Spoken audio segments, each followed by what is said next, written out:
प्रेम से बोलिए श्री सत्यनारायण भगवान की जय। आज के दिन श्री सत्यनारायण भगवान की कथा पढ़ी अथवा सुनी जाती है, तो आज मैं आपको सुनाने जा रही हूँ सत्यनारायण भगवान की संपूर्ण वृत्त कथा।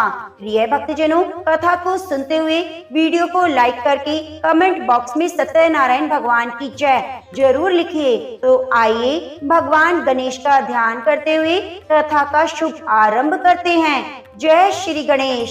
एक समय नैमिषारण्य तीर्थ में सौनक आदि 88,000 ऋषियों ने श्री सूत जी से पूछा, हे प्रभु, इस कलयुग में वेद विद्या रहित मनुष्यों को भक्ति किस प्रकार मिलेगी और उनका उद्धार कैसे होगा? इसलिए हे मुनि श्रेष्ठ, कोई ऐसा तप कहिए जिससे थोड़े समय में पुण्य प्राप्त हो जाए और मनवांछित फल मिले।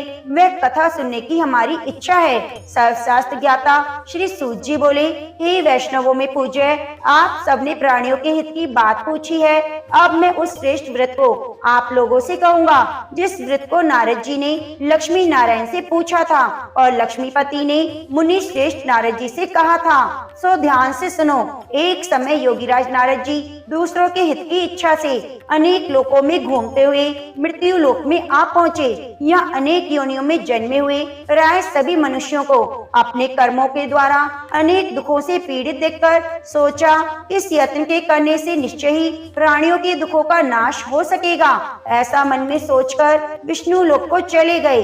वहाँ श्वेत वर्ण और 4 भुजाओं वाले देवों के ईश नारायण को देखकर, जिनके हाथों में शंख चक्र गदा और पद्मा थे, वे बरमाला पहने हुए थे, उनकी स्तुति करने लगे।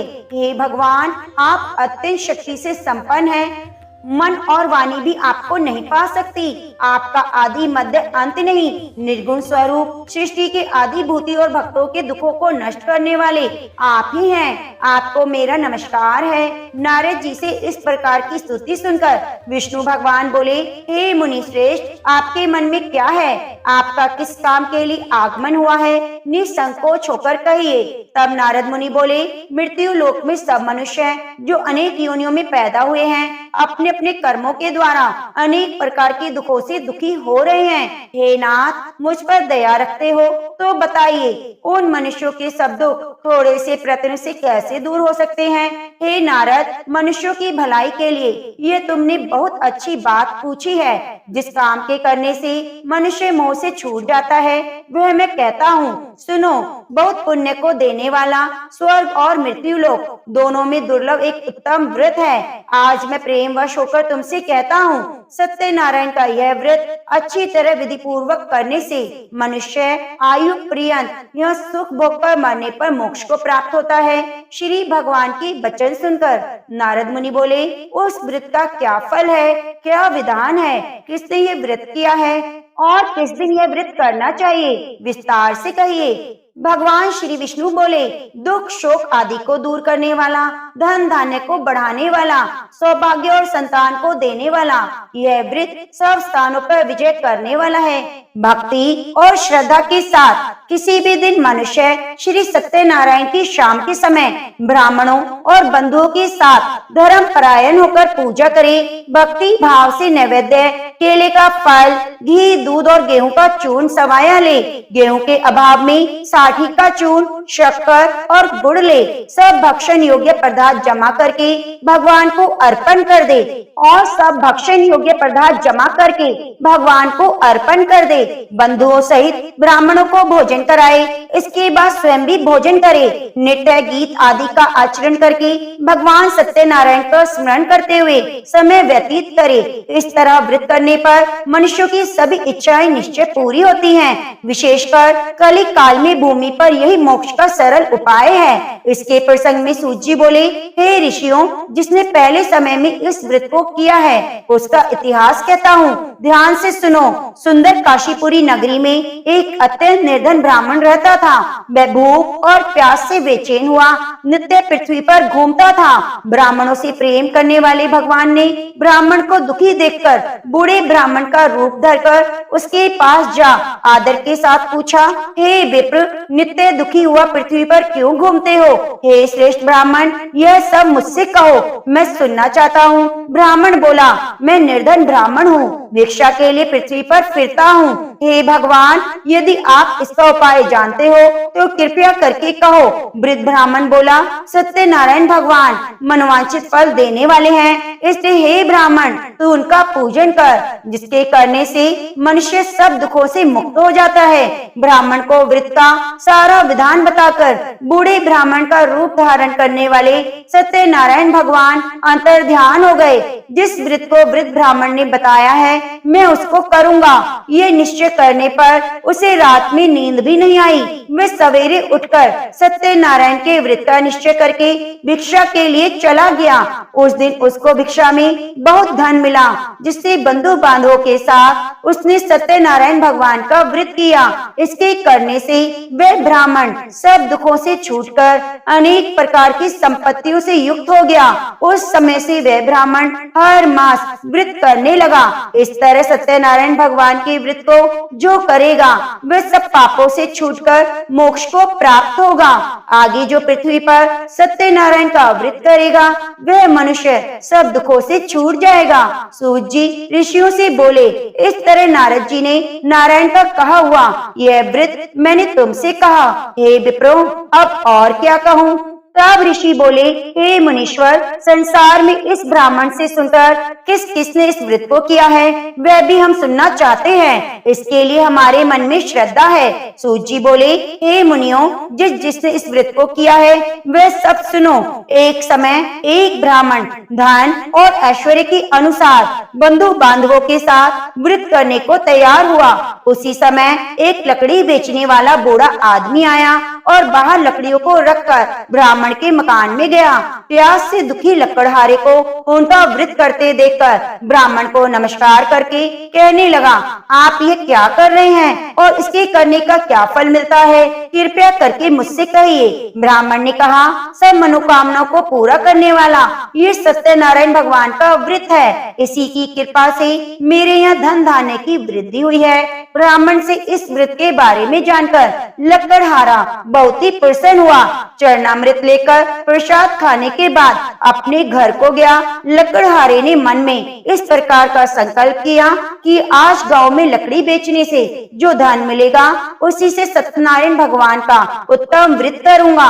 मन में विचार करके वह बूढ़ा आदमी लकड़ियां अपने सिर पर रखकर जिस नगर में धनवान लोग रहते थे ऐसे सुंदर नगर में गया।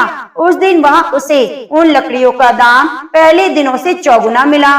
तब वह बूढ़ा लकड़हारा दाम लेकर अति प्रसन्न होकर पक्के केले की फली, शक्कर, घी, दूध, दही और गेहूं का चूर्ण इत्यादि सत्यनारायण भगवान के व्रत की कुल सामग्रियों को लेकर अपने घर गया। फिर उसने अपने भाइयों को बुलाकर विधि के साथ भगवान जी का पूजन और व्रत किया। उस व्रत के प्रभाव से वह बूढ़ा लकड़हारा धन, पुत्र आदि से युक्त हुआ और संसार के सभी सुखों को भोग कर बैकुंठ को चला गया। श्री सूत जी बोलते हैं, हे श्रेष्ठ मुनियों, अब आगे की कथा कहता हूँ, सुनो। पहले समय में उल्का मुख नाम का एक बुद्धिमानी राजा था। वह सत्यवक्ता और जितेंद्रिय था।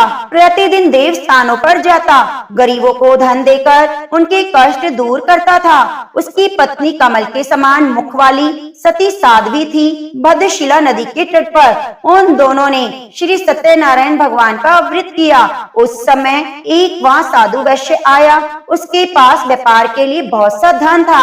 वे नाव को किनारे पर ठहराकर राजा के पास आया और राजा को व्रत करते देखकर विनय के साथ पूछने लगा, हे राजन, भक्ति युक्त चित्त से आप ये क्या कर रहे हैं? मेरी सुनने की इच्छा है, सो आप ये मुझसे बताइए। राजा बोला, हे साधु, अपने बांधवों के साथ पुत्र आदि की प्राप्ति के लिए महाशक्तिमान सत्यनारायण भगवान का व्रत और पूजन किया जा रहा है। राजा के वचन सुनकर साधु आदर से बोला, हे राजन, मुझसे इसका सब विधान कहो, मैं भी आपकी कथा अनुसार इस व्रत को करूंगा। मेरे भी कोई संतान नहीं, इससे निश्चय हो जाएगी। राजा से सब विधान सुनकर व्यापार से निवृत्त होकर वे आनंद के साथ घर गया। साधु ने अपनी स्त्री से संतान देने वाले उस व्रत का समाचार सुनाया और कहा कि जब मेरे संतान होगी तब मैं इस व्रत को करूंगा। साधु ने ऐसे वचन अपनी स्त्री लीलावती से कहे। एक दिन उसकी स्त्री लीलावती पति के साथ आनंदित होकर सांसारिक धर्म में प्रवृत्त होकर भगवान की कृपा से गर्भवती हो गई। 10वें महीने में उसने एक सुंदर कन्या को जन्म दिया। दिनों दिनों वह इस तरह बढ़ने लगी जैसे शुक्ल पक्ष का चंद्रमा बढ़ता है। कन्या का नाम कलावती रखा गया। तब लीलावती ने मीठे शब्दों में अपने पति से कहा, जो आपने संकल्प किया था भगवान का व्रत करूंगा, अब आप उसे करिए। बोला, प्रिय, इसके विवाह पर करूंगा। इस प्रकार अपनी पत्नी को आश्वासन देकर वे नगर को गया। कलावती पितृगृह में वृद्धि को प्राप्त हो गई। साधु ने जब नगर में सखियों के साथ अपनी पुत्री को देखा तो तुरंत दूत बुलाकर कहा, पुत्री के वास्ते कुछ सुयोग्य वर देखिए। साधु की आज्ञा पाकर दूत कंचन नगर पहुंचा। बड़ी खोज और देखभाल कर लड़की के लिए सुयोग्य वर को लाया। लड़के को देखकर साधु ने अपने बंधु बांधवों सहित प्रसन्न चित्त मन से अपनी पुत्री का विवाह उसके साथ कर दिया। किंतु दुर्भाग्य से विवाह के समय भी उस व्रत को करना भूल गया। तब श्री भगवान क्रोधित हो गए और श्राप दिया कि तुम्हें दारुण दुख प्राप्त होगा। अपने कार्य में कुशल साधु बनिया जमाता सहित समुद्र स्थित रतनपुर नगर में गए। वहाँ दोनों ससुर जमाई चंद्रकेतु राजा के नगर में व्यापार करने लगे। एक रोज भगवान सत्यनारायण की माया से प्रेरित होकर कोई चोर राजा का धन चुराकर भागा जा रहा था, किंतु राजा के दूतों को आता देखकर चोर ने घबराकर भागते हुए राजा के धन को वहीं चुपचाप रख दिया जहाँ ससुर जमाई ठहरे हुए थे। तब दूतों ने उस साधु वैश्य के पास राजा के धन को रखा देखा तो वे दोनों को बांधकर ले गए और प्रसन्नता से दौड़ते हुए राजा के समीप जाकर बोले, यह दो चोर हम पकड़कर लाए हैं, देखकर आज्ञा दें। तब राजा की आज्ञा से उनको कठोर कारावास में डाल दिया गया। उनका सब कुछ छीन लिया गया।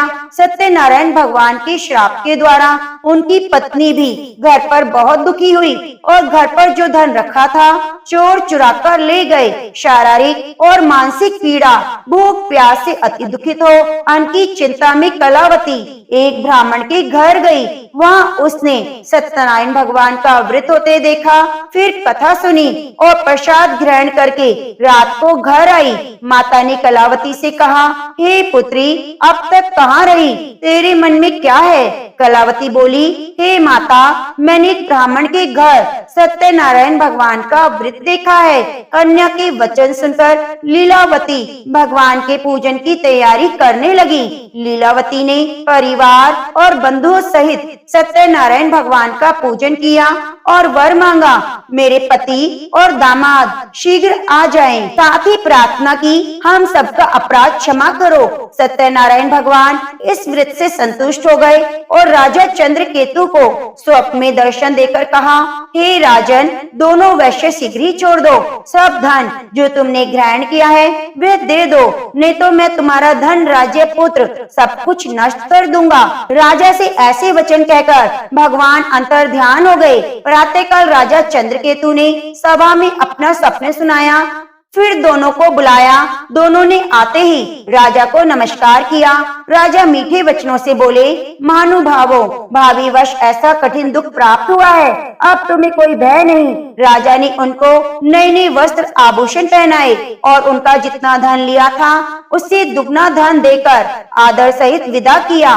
दोनों वैश्य अपने घर को चले गए। सूत जी बोले, वैश्य ने मंगलाचार करके यात्रा आरंभ की और अपने नगर को चला। उनके थोड़ी दूर निकलने पर दंडी वेशधारी सत्यनारायण भगवान ने उनसे पूछा, हे साधु, तेरी नाव में क्या है? अभिमानी वणिक, आप क्यों पूछते हो? क्या धन लेने की इच्छा है? अभिमानिक वाणिक बोलने लगा, आप क्यों पूछते हो? क्या धन लेने की इच्छा है? मेरी नाव में तो बेल पत्ते भरे हैं। वैश्य का कठोर वचन सुनकर भगवान ने कहा, तुम्हारा वचन सत्य हो। डंडी ऐसा कहकर वहां से दूर चले गए और कुछ दूर जाकर समुद्र के किनारे बैठ गए। डंडी के जाने पर वैश्य ने नित्य क्रिया करने के बाद नाव को ऊंची उठी देखकर अचंभा किया और नाव में बेल पत्ते आदि देखकर मूर्छित होकर जमीन पर गिर पड़ा। फिर मूर्छा खुलने पर अत्यंत शोक प्रकट करने लगा।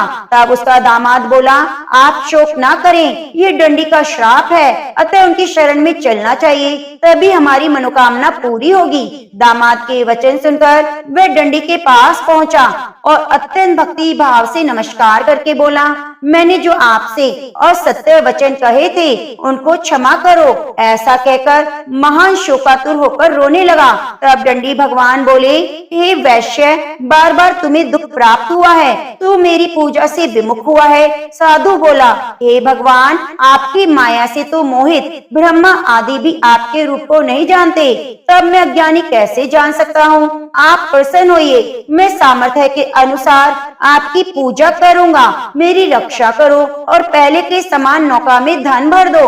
उसके भक्ति युक्त वचन सुनकर भगवान प्रसन्न होकर उसकी इच्छा अनुसार वर देकर अंतर ध्यान हो गए। तब उन्होंने नाव पर आकर देखा कि नाव धन से परिपूर्ण है। फिर वह सत्यनारायण भगवान का पूजन कर साथियों सहित अपने नगर को चला। अब अपने नगर के निकट पहुंचा तो दूतों को घर भेजा। दूत ने साधु के घर जाकर स्त्री को नमस्कार करके कहा कि साधु अपने दामाद सहित इस नगर के समीप आ गए हैं। ऐसा वचन सुनकर साधु की स्त्री ने बड़े हर्ष के साथ सत्यदेव का पूजन कर पितरी से कहा, मैं अपने पति के दर्शन को जाती हूँ, तू कार्य पूर्ण करके शीघ्र आना। माता के ऐसे वचन सुनकर कलावती प्रसाद छोड़कर पति के पास गई। प्रसाद की अवज्ञा के कारण सत्यदेव ने रुष्ट होकर उसके पति को नाव सहित पानी में डुबो दिया। कलावती अपने पति को न देखकर रोती हुई जमीन पर गिर पड़ी। इस तरह नौका को डूबा हुआ कन्या को रोता देखकर साधु दुखी होकर बोला, हे प्रभु, मुझसे या मेरे परिवार से जो भूल हुई है क्षमा करो। उसके दीन वचन सुनकर सत्यदेव प्रसन्न हो गए और आकाशवाणी हुई, हे साधु, तेरी कन्या मेरे प्रसाद को छोड़कर आई है, इसीलिए इसका पति अदृश्य हुआ है। यदि वे घर जाकर प्रसाद खाकर लौटे तो इसका पति अवश्य मिलेगा। ऐसी आकाशवाणी सुनकर कलावती ने घर पहुंचकर प्रसाद खाया, फिर आकर पति के दर्शन किए। उसके बाद साधु ने बंधु बांधवों सहित सत्यदेव का विधि पूर्वक पूजन किया। उस दिन से वह पूर्णिमा को सत्यनारायण का पूजन करने लगा। इस लोक में सुख भोग कर अंत में स्वर्ग लोक को गया। सूत जी बोले, ऋषियों, मैं और भी कथा कहता हूँ, सुनो। प्रजा पालन में लीन तुंगध्वज नाम का राजा था। उसने भी प्रसाद को त्याग कर बहुत दुख पाया। एक समय वन में जाकर पशुओं को मारकर बढ़ के नीचे आया।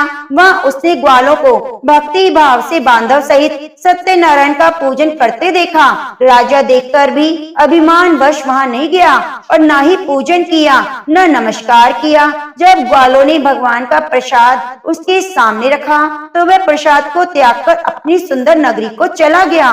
वहाँ उसने सब कुछ नष्ट पाया तो जान गया ये सब भगवान ने किया है। तब वह विश्वास करके ग्वालों के समीप गया और विधि पूर्वक पूजन करके प्रसाद खाया तो सत्यदेव भगवान की कृपा से जो पहले था वैसा ही हो गया।